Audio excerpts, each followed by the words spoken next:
সেদিন ভোরে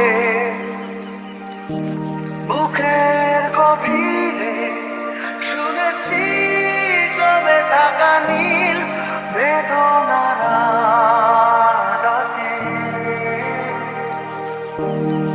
কি শহরে ইটের পাহাড়ে ছিল না কেউ যে দেওয়ার প্রেরণা।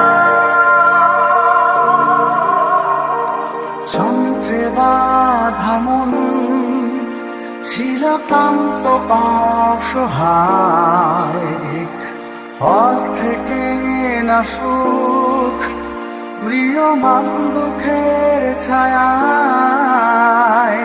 যন্ত্রে বাঁধা মন ছিল ক্লান্ত অসহায়,